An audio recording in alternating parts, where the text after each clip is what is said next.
जीव हमारी जाति है, मानव धर्म हमारा। हिंदू मुस्लिम सिख ईसाई धर्म नहीं कोई न्यारा।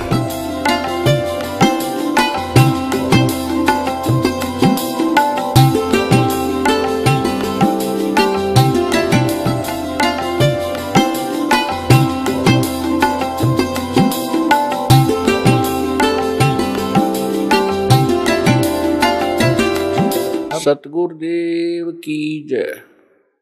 बंदी छोड़ कबीर परमेश्वर जी की जय। बंदी छोड़ गरीबदास जी महाराज जी की जय। स्वामी राम देवानंद जी गुरु महाराज जी की जय हो।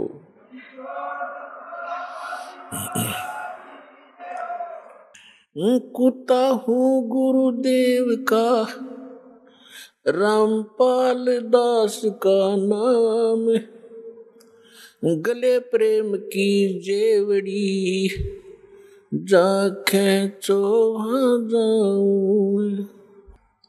परम पिता परमात्मा पूर्ण ब्रह्म सारी सृष्टि के रचनहार कबीर देव कबीर साहेब बंदी छोड़ कबीर परमेश्वर जी, ये आप सभी के पिता हैं, हम सभी के जनक हैं, पूरे असंख्य ब्रह्मांडों के ये पालक हैं। और पुण्यात्माओं, हम अपने पिता को भूलकर किसी अन्य से वो सुख, वो अपना राइट मांग रहे हैं जो कभी नहीं दे सकता, जो पिता दे सकता है। पिता अपने पुत्र पुत्री को अपनी सर्व संपत्ति दे देता है सहर्ष। पिता को छोड़कर यदि हम किसी रिलेटिव से ये आस करें, वो कभी नहीं हो सकता।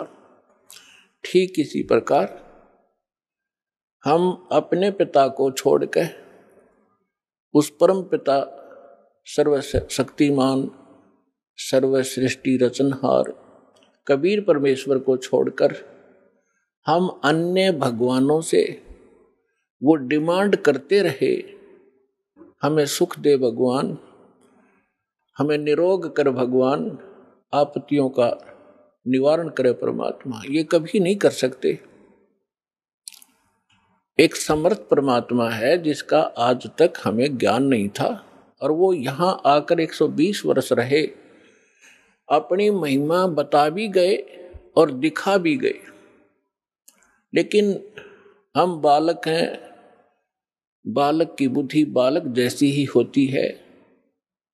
वो 1000 रुपये के नोट को पकड़कर पाड़ देता है, खेलता खेलता उसको फाड़ देता है, उसको कूड़े में डाल देता है, अग्नि में डाल देता है, क्योंकि उसको उसकी कीमत का पता नहीं। हमारे साथ ऐसा ही होता रहा, क्योंकि हम अध्यात्म ज्ञान से परिचित नहीं हो सके, क्योंकि जिन धर्म गुरुओं को हम आध्यात्मिक टीचर मानते थे, अध्यापक मानते थे, वो अध्यापक नहीं थे। वो तो आप और हमारे जैसे ही ज्ञान के सतर के व्यक्ति थे। उनको अपने धर्म के सद्ग्रंथों का भी ज्ञान नहीं था, और जिस कारण से हम परमात्मा को पहचानने में और उससे प्राप्त होने वाले सुखों को प्राप्त से वंचित रहे, असफल रहे। अब उसी परमेश्वर ने दया करी, यहाँ आके अपना भेद बता के चले गए। उसके बाद अपने प्यारी आत्माओं को मिले, जैसा भगवान मिला ही करते हैं, उनका विधान है। वेदों के अंदर प्रमाण है कि वो पूर्ण परमात्मा सर्व सृष्टि रचनहार सबका पालक ऊपर के लोक में रहता है, सतलोक में, और वहां से सह शरीर चलकर आता है। यहाँ नेक अच्छी आत्माओं को मिलता है जो दृढ़ भक्त होते, उनको अपने से परिचित करवाता है, सचखंड सतलोक ले जाता है, फिर उनको वापस छोड़ देता है।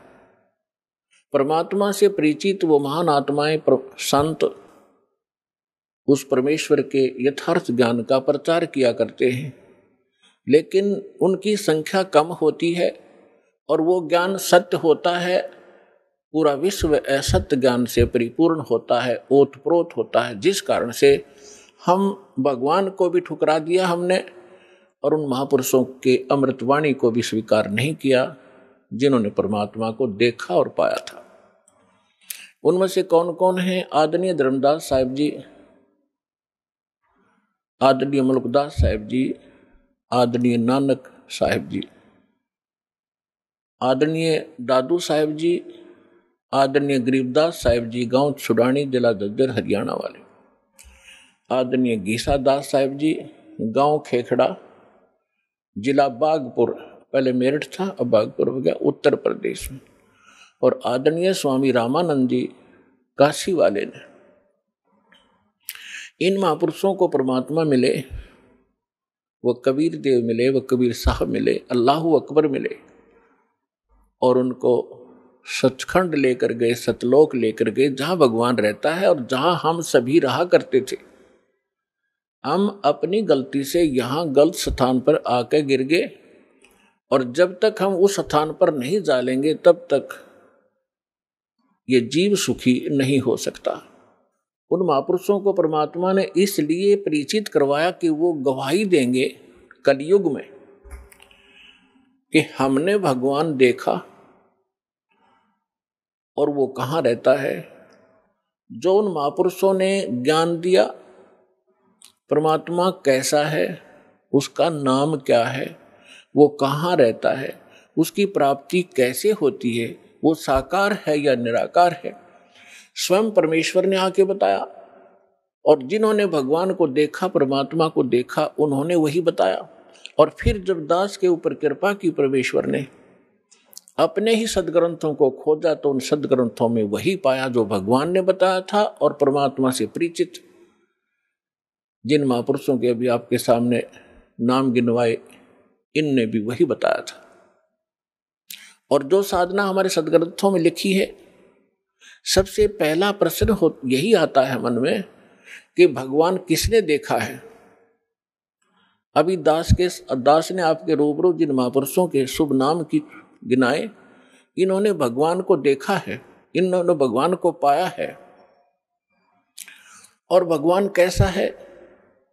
भगवान साकार है, मनुष्य दृश्य है, हमरे ही उनिहार है, हमारा सृजनहार।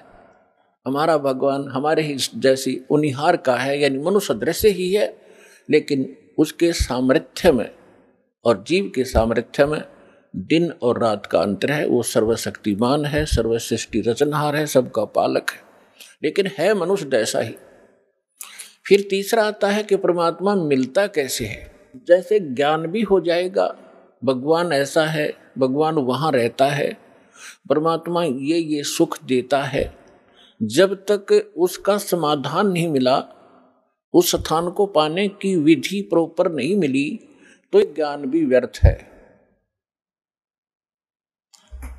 तो अब वो साधना कौन सी है जिससे वो स्थान प्राप्त होगा, जो श्रीमद् भगवत गीता अध्याय नंबर 18 के श्लोक नंबर 62 में, गीता अध्याय नंबर 15 के श्लोक नंबर 4 में वर्णन किया हुआ है कि अर्जुन तू सर्व भाव से उस परमेश्वर की शरण में जा। गीता ज्ञान दाता अपने से अन्य किसी समर्थ परमात्मा की शरण में जाने के लिए अर्जुन जी को कह रहा है, और उसकी शरण में जाने से ही तो परम शांति को और शाश्वत स्थान को, शाश्वत स्थान मीन जिसका कभी नाश ना हो, सत्यलोक, अविनाशी लोक, अमर लोक को प्राप्त होगा। और गीता ज्ञानदाता अपने विषय में कहता, गीता अध्याय नंबर 2 के श्लोक नंबर 12 में, गीता अध्याय नंबर 4 के श्लोक 5 और 9 में, गीता अध्याय नंबर 10 के श्लोक नंबर 2 में, कि अर्जुन तेरे और मेरे बहुत जन्म हो चुके हैं, तू नहीं जानता, मैं जानता। इससे सिद्ध है कि गीता ज्ञानदाता अविनाशी नहीं है, और इसके साधक भी फिर अविनाशी स्थान प्राप्त नहीं कर सकते। गीता ज्ञानदाता 8वें अध्याय के 13वें श्लोक में गीता जी में कहता है कि अर्जुन, मुझ ब्रह्म का केवल एक मंत्र है और इसकी जो साधना करता है अंतिम सांस तक, मरते दम तक, वो इस ओम से मिलने वाली परम गति को प्राप्त होता है। ओम से मिलने वाली परम गति कौन सी है? ब्रह्मलोक। ओम ब्रह्म का मंत्र है। ओम के जाप से ब्रह्मलोक प्राप्त होता है। गीता अध्याय नंबर 8 के श्लोक नंबर 16 में स्पष्ट किया है कि ब्रह्मलोक में गए हुए प्राणी भी पुनर्वृत्ति में हैं, वो भी फिर जन्म और मृत्यु के इस चक्कर में गिरे ही रहते हैं। गीता अध्याय नंबर 15 के श्लोक नंबर 4 में कहा कि अर्जुन, तत्वदर्शी संत की प्राप्ति के उपरांत परमेश्वर के उस परम पद की खोज करनी चाहिए, जहां जाने के बाद साधक फिर लौटकर कभी संसार में नहीं आते। और जिस परमेश्वर ने सब ब्रह्मांडों की रचना की है, जिससे संसार रूपी वृक्ष की प्रवृत्ति विस्तार को प्राप्त हुई है, यानी संसार रूपी वृक्ष का 15वें अध्याय के अंदर एक एग्जाम्पल है, फॉर एग्जाम्पल, उदाहरण के तौर पे बताया है कि ये सारा संसार समझो उल्टा लटका हुआ संसार तुल्य है, वृक्ष तुल्य है। ऊपर को जड़ तो पूर्ण परमात्मा परम अक्षर ब्रह्म है जो सबका पालन करता है। पेड़ का पालक मूल होता है, जड़ होती है,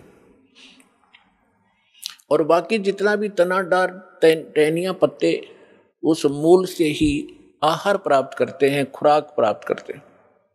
तो वो सबका पालक है और उसी ने सब ब्रह्मांडों की रचना की है, केवल उसी की भक्ति करो।